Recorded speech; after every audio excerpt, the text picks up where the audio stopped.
এখানে আছেন কেউ এরকম ঘটনা ঘটছে? আছেন কেউ? নাই মনে হয়। আমি আর নাই, তাহলে আর কেউ নাই।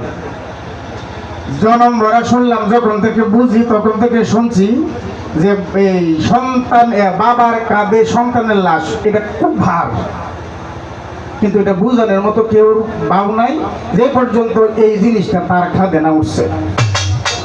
আমি শুনছিলাম, অনুমানও করছিলাম, কিন্তু অনুমানের থেকে অনেক বেশ কম আমার খাদে উঠছে। তো তাই এটা আমি জানি, তাই গানটা গাইলাম। আল্লাহ তুমি যতই দুঃখ আমার দাও না কেন, যতই দুঃখ, লাঞ্ছনা, যন্ত্রণা, কষ্ট দাও, আমার কোনো আপত্তি নেই, কিন্তু আমি যেন সইতে পারি সেই ক্ষমতাটা আমাকে দিও। কবি লিখলেন, তাই আমি গাইলাম।